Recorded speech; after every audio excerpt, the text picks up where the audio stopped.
Greetings and salutations, YouTubers and malefactors. We're back here at Stop Logic Motorsports, and we're going to do something a little different since the weather and my general health haven't been very cooperative this winter. We're going to be going through the top 6 worst bikes I've owned. There are hits in life, there are misses, and then there's a failure for not stepping up to the plate. Sometimes despite all 3 of these regular occurrences, there are failures that are just through simple hubris or falling for marketing. If you find this content amusing or helpful, feel free to like and subscribe. If I make you angry, feel free to drub me in the comments.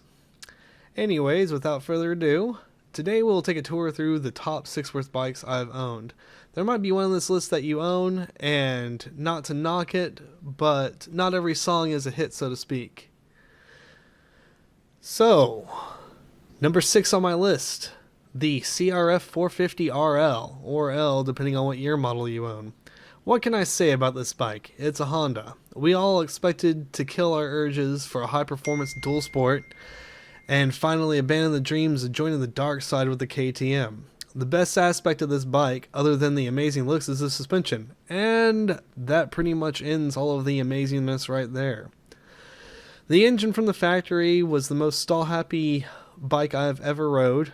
Actually, I cracked 2 ribs thanks to a flame out. So I wasn't recording when I first took my lap out here at Sprocket Ranch, but this is what happened first lap. I didn't realize there was a double jump here. I came up really short and hit the engine case on the second part of the jump. Ended up being sprung off the bike, went over the hay bales, hit my ribs on this and my kidney on that, and then tumbled basically on the back of my neck. I mean, I'm still up and running, still did a little bit of riding afterwards, but I'm having a little trouble walking. It's gonna be a pretty miserable few days after this. Still had fun out here. Whew. I'm gonna sit back down before I try and struggle the bike back in. Have a good one, folks.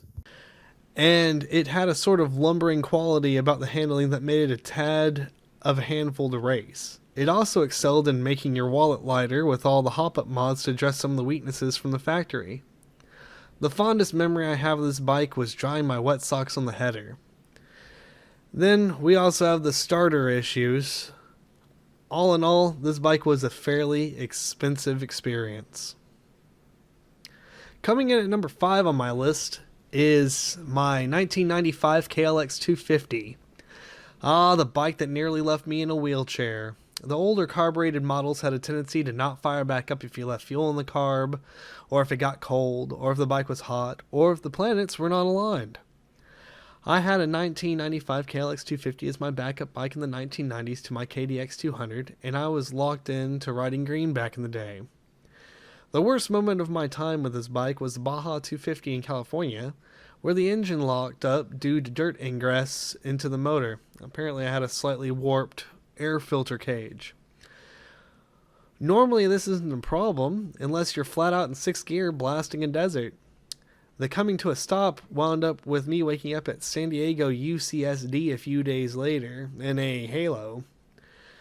The later iteration I owned of the 2021 KLX 300R was better in the starting department, but mediocre in most other aspects. Wound up nearly ripping the bars off with my knees on a spirited separation from the bike. Oh, number 4 is a personal favorite of mine, the 1992 RM80.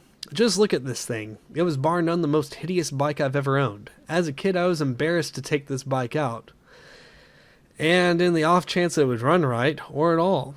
This particular bike was my first DNF due to hot seizure, and funny enough, it was a warped head that caused it. This bike would eat water pumps like my 600-pound life, and would be plagued with cooling issues the whole time I raced it. The only upside is that you could use a clutch cable off of an RM250 in a pinch. But in all seriousness, look at it. I know Suzuki is known for the boldest of bold new graphics, but who in their right mind said, you know what, purple and yellow cow print, people are going to love it. The bike had all the appeal of a 2-day-old McDouble. My next one on my list is a little extra close to my heart. since it was my first resto series on YouTube, and that's the 1998 WR400. I bought this bike knowing it was a basket case. I actually had it running like a top after a few months of poking through the engine. So why did this bike make the list? This generation of four-stroke was the progenitor of the high-strung four-strokes. A little stall-happy, not as much as newer ones. And it was a beast to kick over when hot. I was there when the next hot thing was the YZ400/WR400, but in the 2020s, it was neither new or the hot thing other than running hot. The hot stalling was a nightmare if you found yourself on a hill trying to wring it back to life midway up. Couple that with my lack of instinct, the bike was hard to gel with. Also, it was a Yamaha that was pre-KYB SSS, and the suspension really did leave you wanting a good bit. Now I'm going to brace for a little bit of hate, as the next bike has a top of almost every single list bike of beginners. Thousands of videos all over the net. It's, according to others, very confidence inspiring. Next bike on this list is the CRF450 RL. Yeah, that one. Now I need to show some love to this bike, as it was the bike that got me back in the dirt after years out of it, and the first bike I raced when back into the dirt. Admittedly, I spent way more on this bike than Common 6 dictated. Race tech, clutch mods, fuel programmers, everything short of a big bore kit, this bike had every single farkle and bling that you could toss at it. Even with all of it, it was a handful to try and single track in a race. What actually earns this on place 2 of the list is how it actually was done in. It was a little muddy out, and the bike fell over on the kickstand, and when I picked it back up, the worst sinking feeling occurred.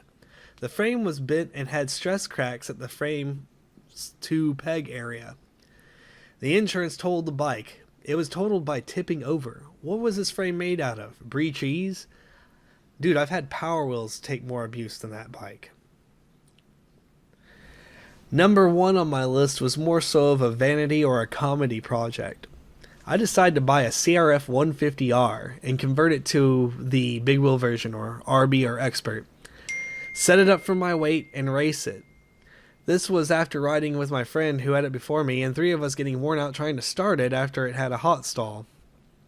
The bike would overheat at mild language, burn through clutches faster than Willie Nelson at a dispensary, and was a handful to do any hard riding with. The motor had a very Charlie Sheen quality to it. One speed go. It was amazing how much power it had when it ran right, which was basically never. Ended up selling it to someone who joined our riding group, and it was a little disaster that kept on tearing through boots as if endless kicks were required to coax it to life. I have a set of work boots that have a hole in it from this bike. I think the best feature of this bike is having to adjust the carburetor within every 5 degrees of temperature change. I know I bagged on these bikes quite hard today, but it was in good fun. Each bike I learned a valuable lesson from. They all have a soft spot when I think back on them. Then again, you know what they say about absence. In the meantime, you guys have a good one. See you soon.